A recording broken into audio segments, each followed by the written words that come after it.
Hi everyone, this is Jessica, the Enneagram life coach, and today I am going to deliver a little lesson about what each of the 9 Enneagram types look like at their absolute best.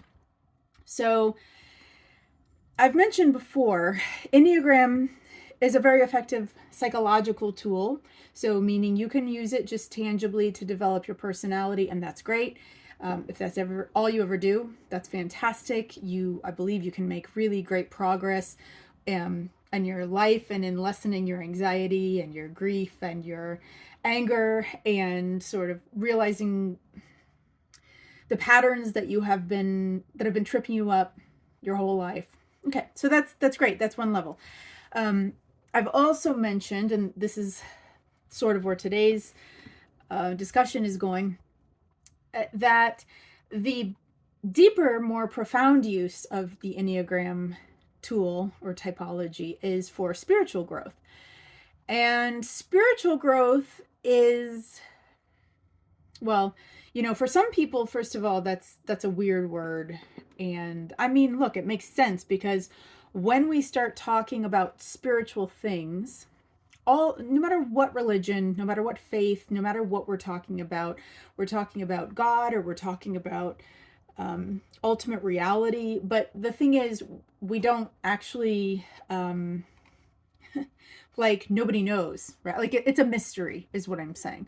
Spiritual things are mysterious by nature, to some degree. And so you could listen to today's video and you could say, I'm just going to, attempt to do this psychologically, and more power to you. But really, truthfully, I believe the best way to embody and to practice what we're going to talk about today, which is what all of the types look like at their absolute shiny, stunning best. If you really want to tap into that, I believe that having the mysterious forces of the universe, whatever they may be, or God, or the singularity, or the Christ, or whatever you understand that powerful higher power to be, if you can to any extent hope or believe or be open to that helping you, then I believe you'll make more progress than if you can't believe that. Now, I'm not asking you to believe in something that you just can't believe in, because you can't just, many of us, myself included, cannot just believe something just like because somebody tells me to. So that's not what I'm asking you to do. But let me just turn this to a logical equation, because I am highly practical and logical, if nothing else. And here's a question. Which is more powerful? You, by yourself, isolated you, or you plus the mystery of the universe? I mean, hopefully you could see you plus the mystery of the universe as an open-ended phenomenon is definitely stronger than you by yourself, right? Because it's adding on the mystery of the universe. So that's what I'm asking you to tap into. Now, if you have a more developed faith or spiritual practice or religion, that's fine too. I personally, I am of the belief that every single person can connect to God, what I will call God, or the higher power, or the singularity. I believe you, whoever you are a child of God. That's I already believe that. I used to be one of those people who believed some people were children of God and some people weren't. Okay. I'm not there anymore. Okay. If you can hear me, I consider you a child of God. Now, if you don't want to be, or if you want to opt out, hey, more power to you. But as far as I'm concerned, I'm sure that you probably try to aim up, try to be a good person, and to whatever extent that you believe in the mystery of the universe as a good force, I'm sure you are probably, friendly with it. So I believe that as a child of God, you can hear God. And you don't need anybody else or anything else or any religion or any book. You can call out to God and God can hear you. So I also believe, now, okay, here's the thing. I'm saying I believe. You could make an argument that, well, you could say, well, I don't believe the things you're saying, and that's fair. But another thing we know about human beliefs, and you'll know this to be true, it's kind of like that thing, whether you think you can or you think you can't, you're right. So believing in a benevolent God and believing that you are a child of God actually does something inside of your brain that makes you more likely to have positive results. So you kind of don't have anything to lose, I guess, is what I'm saying. So I believe that you are a child of God. You can hear God. You, at your best, act in partnership with God to bring heaven to earth. Heaven here meaning like wherever God lives, wherever God's world or realm or kingdom is, that as you partner with God, you bring that to earth. Okay.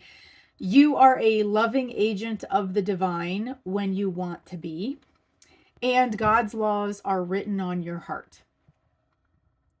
Meaning, I believe that when you are really aligned with God, you actually know what it is you are being called to do. And then the only prerequisite to that is that you have faith. And like I mentioned earlier, faith just meaning like be open to that being true. Have faith that God is present and available to you in this moment and in every moment.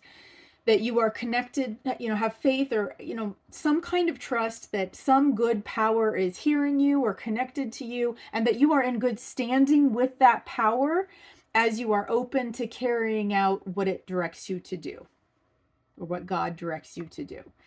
I'm saying that specifically because, each of us have had experiences where we can feel the right thing to do, but it's not necessarily what we want to do. And at those moments, we're at an impasse. Are we going to do what we want to do, or are we going to do what we really believe ultimate good would want us to do? So what I'm saying here is, as we learn to follow what ultimate good wants us to do, rather than just the easy way or the comfortable way or the hedonistic way, that is how we establish a deeper connection and relationship with God. And if you struggle with faith, or this is all new to you, or you have no idea what I'm talking about, the recommendation, as it is across cultures and across time, is meditation. Finding a quiet place, settling in, taking a few deep breaths, asking God to speak to you. I have lots of clients who I work with who say, look, I just pray and I say, I don't know who's listening, but if there is a good God or a good force or a good spirit listening, please have favor on me and please direct me and give me some guidance. And if you don't get it in that moment, that's okay.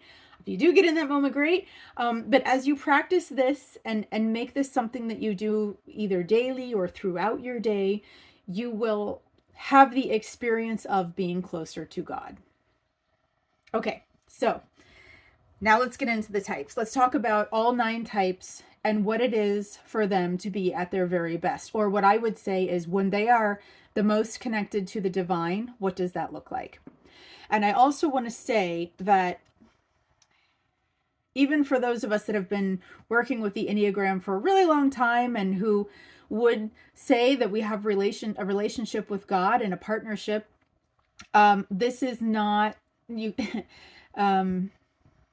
This takes time to develop this sort of come from, and because what we're really saying is this is like how we look when we have released our egos, and releasing our egos is not actually something you can't like live in that space. It's like you can have moments of wonder and they will look like this, but you can't really live in that place all the time. But you can live in that place more frequently than not, or than maybe than you have in the past up to this point, if you know what the place is, right? We're going to give you a goal, a target, and if you believe that the divine is leading you into this place. Okay, so let's start with type 1.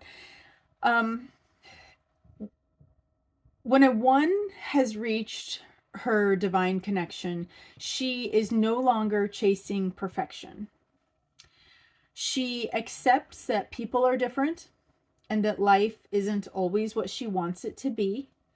And she notices that it is actually acceptable to make a mistake because she's human. So for herself, because ones are usually very hard on themselves, but even also for others or for the world. There's a real serenity here. That's why serenity is the virtue of point one. And she is able to rest in knowing that goodness will prevail. She is wildly wise and virtuous in this place. She can accept life on its own terms with serenity. She's like a mystical, glowing person who is also very realistic, right? Because ones are logical types. So when they are fueled by emotion, which often it's anger, they can have unreasonable expectations and of themselves and of others. But in this place, she's realistic. She still wants to reform. Like, she sees that the world could be better and she could be better, but she's at peace with where it is now, and she's not unrealistic about improving.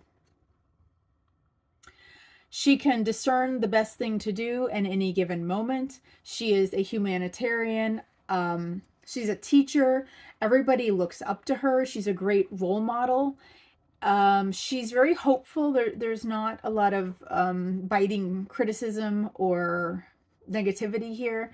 And also, she just trusts that the truth will come out in time. And that the truth will set her free, and the truth will set everyone else free. And she doesn't necessarily have to be always the one carrying that truth by herself. You know, that God is with her in that, and she can trust God to take it, you know, that she's not fully responsible for that just by herself. Okay, so that's what ones look like at their best. Now let's go to level number 2, type 2. And the virtue here is humility. So when a 2 is at her very best, she's releasing the addiction of serving others. And of course, normally she's doing that to be loved. But instead of that, she's releasing the addiction of serving others, and instead she's finding her separate self and her own needs. She learns to accept help from others, and she gives only what is genuinely needed and no more. Which, you know, for 2s, often they're giving. And we've said before, often the things they're giving, the people don't really want, don't really need, aren't asking the 2 to give. So in this place, the 2 is only giving what's needed, and she knows when to stop. Here, she's truly giving without strings attached, right? Because she's now humble, and she's not doing it to earn love. She's just really doing it out of the kindness of her own heart. She's very unselfish, and she, you know, 2s sometimes have people on like scales of importance. 2s kind of usually their attention can go to people who they think are more important or have better status, or have a when a 2 isn't healthy, she's kind of like trying to befriend the people who are like the cool people or the powerful people or the rich people. But when she gets to this space, she knows it's just an absolute privilege to be connected to any human being. And that's because she knows any human being is a child of God, and all of us are worth the same because we're all equal. So there's no more, you know, important people and not important people. We're all the same. And that's what it's like for a 2 to be her absolute best. Okay, for point 3, usually the virtue at point 3 is something like truth. And it is this, you know, because 3s are often creating an image of themselves to be more acceptable or to be more impressive. And so there's some deceit in that shape-shifting and in that masking. But when a 3 is at her absolute best, she releases the masks and the approval chasing by slowing down, feeling her emotions without shortcuts to a destination, and she accepts love for who she is, not for what she does. So threes can get really caught up in the deceitfulness of this image that they've created, that they sometimes come to believe they are. And here she's truthfully acknowledging who she really is. And so she can esteem herself without trying to bolster her image or make herself this or that. She really just rests in knowing that she is loved, and not for what she does. She doesn't have to accomplish anything anymore. She doesn't need any more ribbons or awards. And in this place, a 3 is very authentic. So that's a big change. Now she's presenting authentically. She can rest in who she really is and doesn't need to pretend or act like she's somebody else. She can, because threes are actually truly really good at like maximizing who they are, in this space she actually is maximally wonderful. Like she's the best version of her, and that's something that really is a superstar. That really is impressive. It's already impressive. That's the irony of this. In this place, she's really big-hearted. Now, again, that's because, when threes are not as healthy, they are not allowing their emotions to surface. But here, she's actually quite empathetic. She's very giving. She's modest, right? She's no longer trying to be showy or flashy or impressive. She's just humble and modest.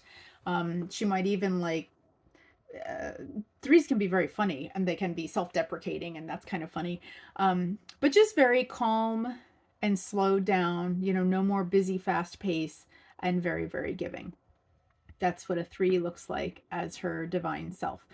Another way to think of all of these is what we look like when we are connecting to our divine nature. Everybody has a divine nature. We also have a not divine nature, but this is like when we align with the divine, this is the nature that naturally flows. And you know this about yourself. When I get to your number, you know that you have these gifts. Like, this isn't the first time you've ever noticed these things about yourself.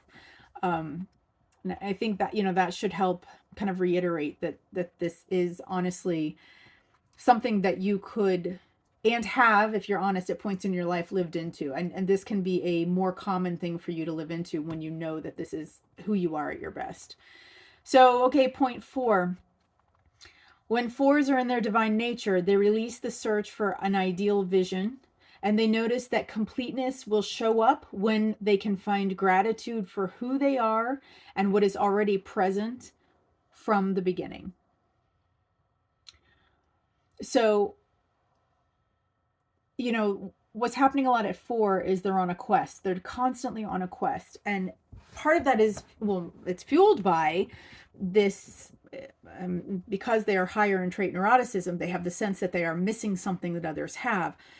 So for them, the work is to stop trying to find the missing piece, because there is no missing piece. If you just go into who you already are and what you already have, you'll have everything you need. You don't need to. It's kind of like there's no place like home, Dorothy, right?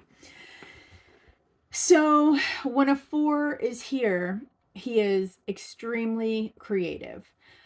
4s are really high in trait openness usually. So it's like there's like a transcendence about this. There's usually aesthetics involved, right? Creativity, beauty, could be art, it could be music, but it could be ideas or, but it's very inspirational. 4s are really good at recreating themselves regularly. So, but I mean, honestly and authentically. It's not a false thing. They're like a fountain of new beginnings. So they're able to, 4s are always looking for meaning. And then when they have experiences, they're able to integrate that into their life and transform that thing, that experience, into something deep and beautiful and valuable. So they're really good at taking tangible life things and creating profound heavenly meaning out of them. So taking the mundane and making it transcendent. That's just something a 4 automatically does, especially when he's in his divine nature. Maybe noticing heaven in all things, right? Okay, level. I'm sorry, I keep saying level. That's the reason I'm saying that is because some researchers, Riso and Hudson specifically, have given levels of, they call them levels of development for each of the types. So what I'm basically giving you right now is an alternative version of what each of the types look when they are at level 1. Okay, for type 5, what happens with them when they are at their very best is they release the need to hide in cerebral contexts, and instead they actively engage in real life activity, energetic participation, and emotional connection. That's normally not what A5 wants to do. But ironically, they spend so much time trying to preserve their energy by separating. But what they will find is that if they awaken those previously compartmentalized and hidden parts of themselves, that it would actually expand their abundance and provide them a more fulfilling experience of life. So, um, they can be concerned about being depleted, and so they hide and don't share what they are and what they know, and they don't get involved. But actually, as we participate in life, life becomes more abundant because otherwise we're sort of like misers, like hiding in it. I mean, you know this, people who are hoarders, right? That is actually like the irony of hoarding, right? Is people hoard things and it actually takes away from the life value, rather than if they would release what they're hoarding, their life would be a lot more fulfilled. So, the thing with fives is they are still head type. So even though they will, at this phase, when they are involved in their highest version of themselves, and they will be awakening their emotional center, and they will be more active in their bodies. However, they still really do have amazing cerebral gifts. So they're still going to be deeply, profoundly understanding things of the world to levels that penetrate way deeper than what the rest of us generally engage in. They can see things now with a more complex view rather than only cerebrally, because in their lower stages, fives, everything is like mechanical, everything is just cerebral. And as I've mentioned before, if you're just cerebral, you're only using one lens to look at life. But when they start using their other lenses, their emotional lens, their body, their instinctual lenses, well, now they have an even a better and a well-rounded view of reality. And so they can become visionaries. They understand things to even more complex levels than when they were just unidimensional in the cerebral context. And they can be pioneers, and they basically bring to the rest of us the gifts of new discoveries and understanding things in new ways, and looking at life in completely different ways than how we used to look. I mean, because they're very good at fresh visions, basically. Okay, type 6 at their best.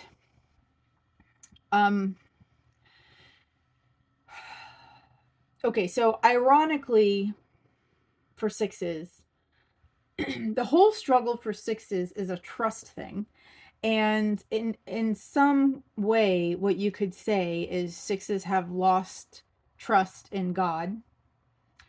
And that has, the consequence of that is they now don't trust themselves, right? Because what I'm saying is, if you can trust God, if you can trust what I said earlier when I opened this video, that you are connected to the divine and you are divinely led, and that when you are looking for goodness and opening yourself up to partner with goodness so that you can bring heaven to earth, that somehow mysteriously goodness will partner with you and make that to be so. Okay, that's essentially you connecting with God. And then once you can do that, you can trust yourself, because as I mentioned, God's word is written on your heart. So you can trust what God tells you, and you can move out into the world actively in faith. But that whole thing, that's what sixes don't see. That's what they've lost. They've lost that initial ability to trust God and therefore trust themselves. And since they can't trust God and they can't trust themselves, they certainly don't trust others. And so the whole fear-based world that the sixth lives in is one of complete terror because they don't know who to trust. So when a 6 is at his absolute best, he's courageously releasing the idea that he is incapable of trusting himself, others, and the world and God.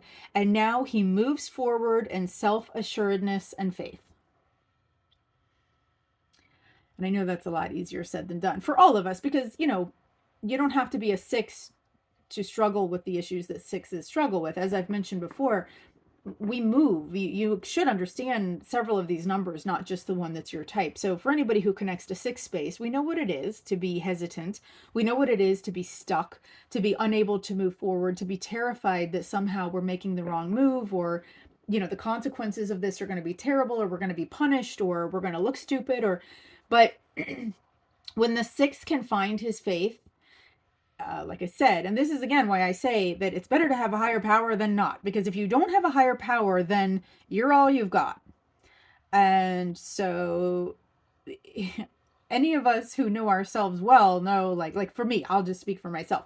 I mean, I'm sometimes great, but I'm not that great. And if I'm the only thing that I have to have faith in, woo, that's going to be rough. Now, I do have faith in myself because I have faith in myself because I trust that God leads me. And then I actually am fully confident and able to move out into the world. But if I take that piece out and just say I can trust myself, I know that I've had times in my life where I haven't trusted myself. So that's where I failed myself. So this is why a higher power is better, because you can learn to trust the higher power instead of trying to pretend like you are the center of the universe.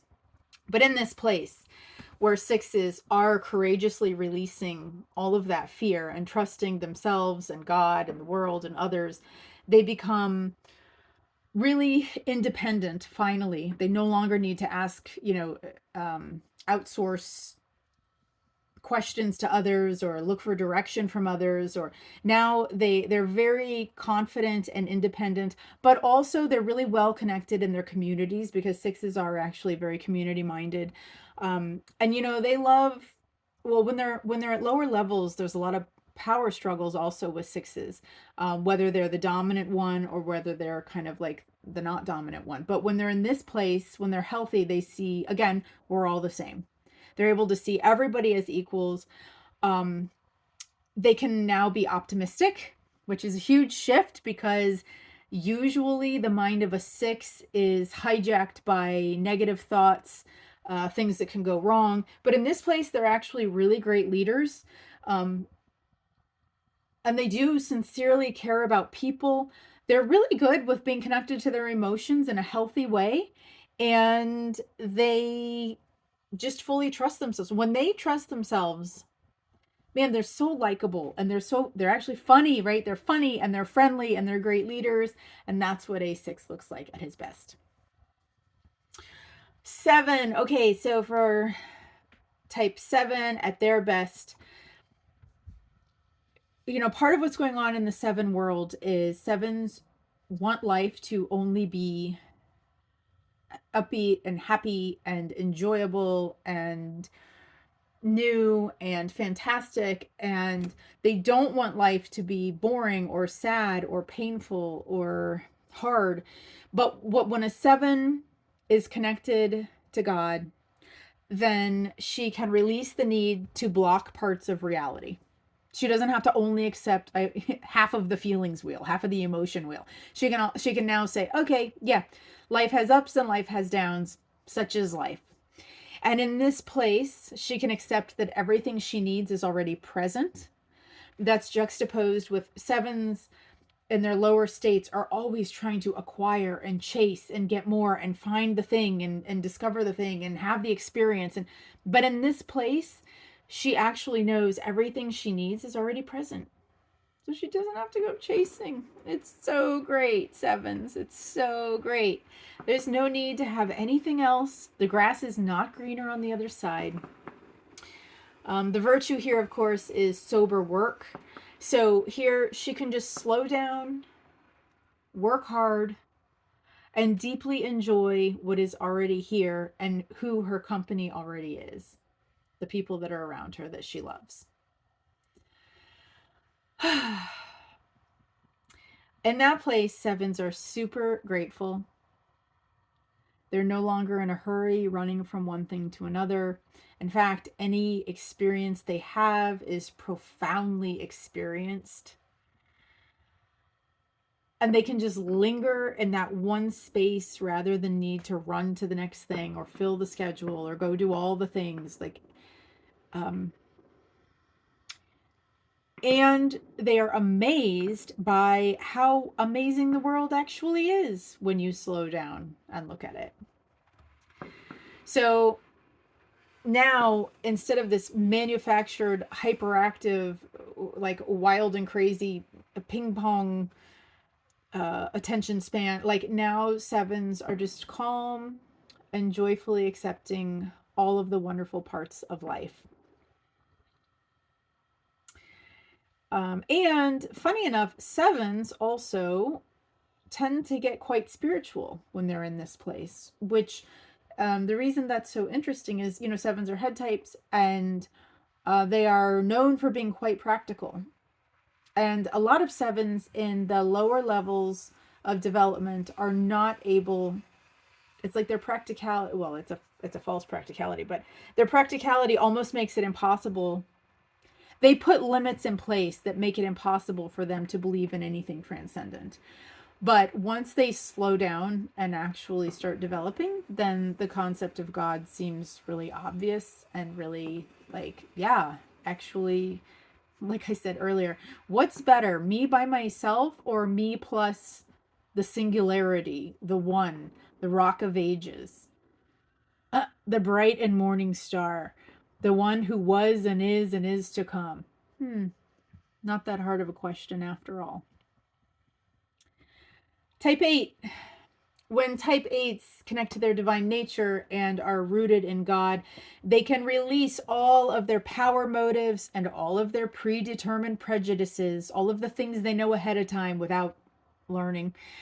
They can moderate their energy. They can respect the boundaries of other people and where their energy can stop and where other people are allowed to be.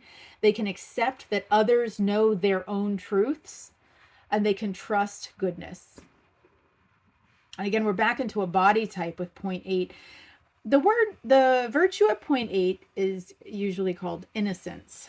I'm not real hot on that. I know what they're saying, but I feel like it's lost in translation a lot. What they mean by innocence is the 8 stops assuming that she knows everything, and instead she allows the world to be absorbed into her, rather than coming at it with a predefined prejudice that she already knows ahead of time.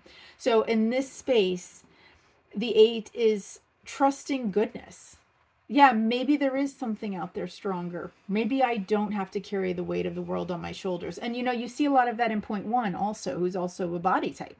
So the body types, and this is why the body types have that reputation of trying to resist reality. It's like they're trying so hard, they're pushing so hard, and it makes them so angry. It's like, if you could just release and trust, then you don't have to carry it all.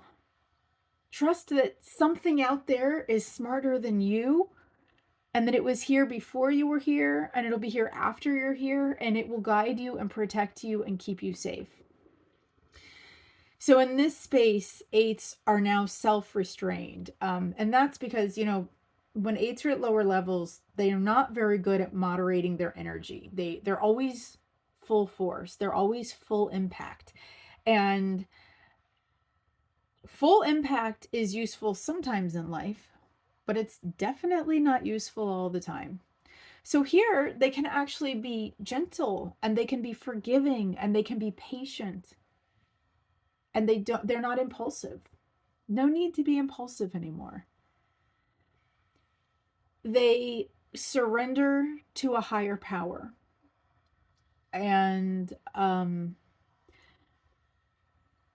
for a type that has a hard time trusting, again, anytime anyone has a hard time trusting, another way to say that is they don't trust God. Because, at the most macro level, the question is this a good universe that you can trust or not? That's a fundamental question. And the way you answer that will hugely determine not only how you experience this world, but how you show up in this world. I did not used to think it was a good universe. I actually would have said with my mouth that it was, but I didn't live as if it was, and I didn't believe as if it was. I lived in a very scary universe, right? Because I'm a 7, I'm a fear type. So when I was terrified and I thought the world wasn't good, I was quite a jerk. And like I mentioned earlier, I literally thought some people weren't children of God, which was very scary. And also, how do you think I showed up when I thought somebody wasn't a child of God? Do you think I was respectful to them? No, I wasn't. Oh, yeah. Thank God I'm not there anymore. So, like I said, I've changed my ways by grace. And now I've decided I show up better when I believe it's a loving world. There's a loving God. And if I'm wrong, that's fine. If I'm wrong about somebody being a child of God, that's fine. It's not my business. It doesn't matter. The universe will sort that out. I don't need to determine that. I don't need to announce. I don't need to do anything with it because what is that to me? What is Jessica in all this? Nothing. So when eights can just surrender to a higher authority, and stop trying to be control everything, this is when they can really reach their transcendence. And also, eights are really great leaders. We've said it before, they're super brave. And they are very often very good at protecting others. They can be fearless in a beautiful way. And when an 8 is trusting her higher power, and when she's able to moderate her energy and trust that she's not the one making the sunrise, that something else is, she will actually be able to do good things in the world, inspire people, call out their goodness, maybe even be a real hero. Maybe have a real hero story that she can live into. Okay, and then type 9. When a 9 reaches her highest version of herself, her divine nature, she finds her separate self, meaning she's no longer merged with other people or apprehended by other people. She's no longer distracted by all the little things around her. She knows who she is. She is steadfast in who she is. She releases forced comfort policing. That's that whole thing 9s do when they're trying to monitor and control the whole world around them so that they can be comfortable. She doesn't do that anymore. She doesn't avoid conflict anymore. When a 9 is in her divine state, when she's connected to God, she reconnects to her soul. She's at peace with life as it is in this moment, without needing to react and without needing to feel like she needs to do something or be something or say something no. She can just accept that it is what it is. Again, this is a body type. So the acceptance of reality is really what's hard for the body type. So here she can just say, you know what? I can tolerate being slightly uncomfortable. That is within my wheelhouse, because 9s live in this false story that they can't, that they have to have comfort and they have to have harmony, but that's not even true. We are built for struggle and we are built for conflict. And so when a 9 starts realizing that, and that she's safe in God and she's connected in God, then she doesn't have a need to control the external environment anymore, because she knows that she can handle whatever comes her way. So in this place, she's very autonomous. She's very content. She's not going to sleep to herself anymore. That's what happens. 9s check out with sloth. She takes right action. That's the virtue at point 9. She's doing what she needs to do. She's content. She's inner directed. Again, she's listening to God's law written on her heart, and that is directing her in what she should do in every moment. And in this place, her relationships improve to way deeper levels. That's because she's in touch with herself, right? When she was checked out all the time, it's hard to be in relationship with a ghost. So when she comes back to who she is in God, and she knows who she is and what her place is, and God's law is written on her heart, and she's following the right actions, she's now fully alive. She's vibrant. She's energetic. Her relationships are deep, and she is making change in this world towards, ironically, peace and harmony, and she's bringing the kingdom of God here on earth as it is in heaven. Sounds pretty good, doesn't it? So anyway, the invitation for you as a child of God, whoever you are, wherever you've been, whatever you've done, it doesn't matter. You get a new start. Let's just imagine that God, whatever that means, and whoever that is in the business of redeeming and restoring all things, and maybe even making a new heaven and a new earth, and you're invited. And not only are you invited, but you're invited to participate and to actually like have some work to do in the personality and in the self that you are, and how you're made. That is part of your contribution to this new heaven and new earth. Okay. Thank you so much for watching. Okay. If you like this, please hit the like button and subscribe if you want more of these videos. I'd love to hear your comments if they're nice. Please don't troll. Share this. If you know somebody that might get a lift and a little bit of joy spark out of this, please share it. Okay, thanks so much for watching.